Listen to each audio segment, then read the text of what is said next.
भाभी जी, आप तो टॉवल में एकदम गर्दा लग रही हो।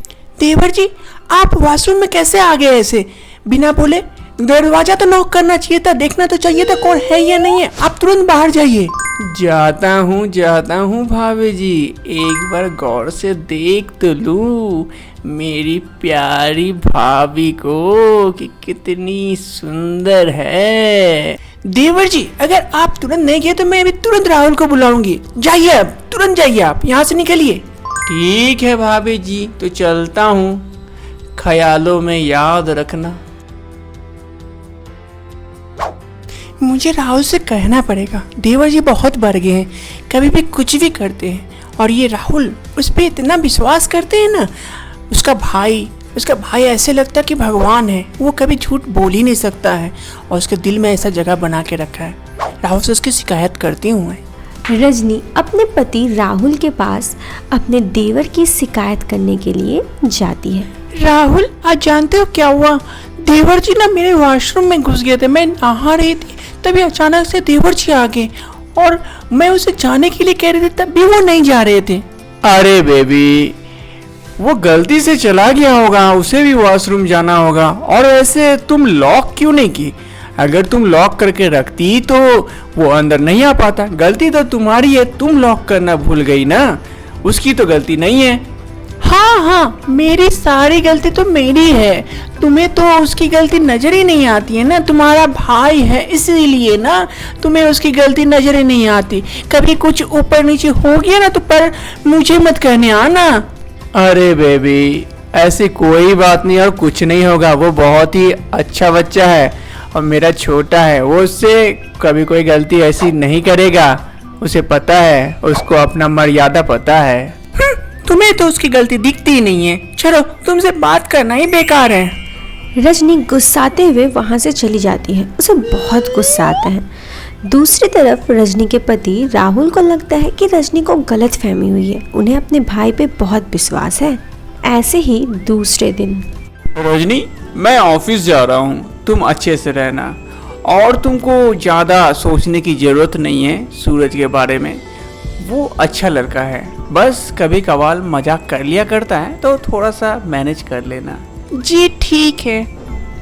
तो चलो मैं चलता हूँ office. Okay bye. Okay bye. जैसे ही राहुल ऑफिस चले जाते हैं और रजनी अकेले घर पर होती है, तभी उसका देवर उसके पास आता है और उससे कहता है कि अरे भाभी जान, गुड मॉर्निंग। गुड मॉर्निंग देवर जी, लेकिन आप ऐसे क्यों कह रहे हैं मुझे? अरे भाभी जान, आप भाभी तो भैया के सामने हो, लेकिन जब भैया नहीं रहते हैं तब मेरी जान बन जाओ। ये आप क्या कह रहे हैं देवर जी? मैं आपके भैया से आपकी कंप्लेन करूंगी। अरे भाभी, आपको भी पता है कि कल रात आपने भैया को मेरे बारे में सब कुछ बताया, लेकिन भैया आपके बातों पे विश्वास नहीं किए। आपको पता ही है ना, तो आप मान भी लो, इतना मत इतराओ। देवर जी, मैं आपसे बात भी नहीं करना चाहती। मैं चलती हूँ, मुझे बहुत काम है। रजनी किसी तरह अपने देवर के चुंगल से बाहर निकल जाती है। वो दूसरे कमरे की तरफ चली जाती है। अरे भाभी जी, कब तक बचोगी? कभी न कभी तो मानना पड़ेगा ही मेरी बात। अगर उसका देवर बाज नहीं आता है अपनी हरकतों से और रजनी के रूम में पहुंच जाता है उससे जबरदस्ती करने के लिए। देवर जी, ये आप क्या कर रहे हैं? आप छोड़िए मेरी साड़ी को, प्लीज देवर जी, ऐसा मत कीजिए।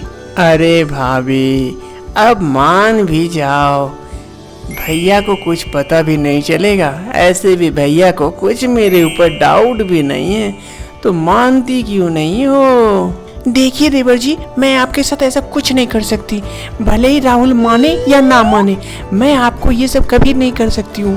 भाभी जी, आप बिना जीत पकड़े बैठे हो। अब ऐसा लगता है मेरे को जबरदस्ती करना पड़ेगा आपके साथ, तभी मानोगी। और तभी सूरज, ये तो क्या कर रहा है? छोड़ अपने भाभी को। राहुल सूरज को एक चांटा लगाता है। नालायक कहीं का, तू इतना कमीना है, मैं कभी सोच भी नहीं सकता था। मैं तुझे इतना प्यार करता था, तेरी भाभी की बातों पे विश्वास नहीं करता था, आज तू ऐसी हरकत करेगा मैं कभी सोच भी नहीं सकता था। भैया भैया मैं कुछ नहीं किया, भाभी ने खुद मुझे बुला के ऐसी वैसी हरकत करवा रही थी, मेरा कोई दोष नहीं है भैया। मुझे और समझाने की जरूरत नहीं है, मैंने सब अपनी आंखों से देखा और अपने कानों से सुन चुका हूँ, इसलिए तू मुझे पढ़ाने की कोशिश मत कर और यहाँ से निकल जा। आइंदा कभी भाभी से बात करने की कोशिश की या फिर भाभी को कुछ तंग करने की कोशिश किया तो मैं तुझे घर से भी निकाल दूंगा। सॉरी भैया, सॉरी भाभी, हो सके तो मुझे माफ कर देना। सूरज डरते हुए वहाँ से चला जाता है किसी तरह से।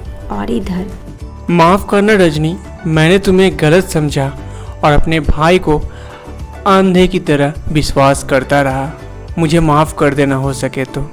नहीं जी, आप क्यों माफ़ी मांग रहे हैं, आपका भाई गलत था ना, मैं आपको बोल रही थी ना वो अच्छा लड़का नहीं है, लेकिन आप ही विश्वास नहीं कर रहे थे, अपने भाई पे बहुत विश्वास करते थे, ऐसा हो जाता है, आप अपने आप को गलत मत सोचिए। इसके बाद रजनी अपने पति के साथ खुशी खुशी रहने लगती है।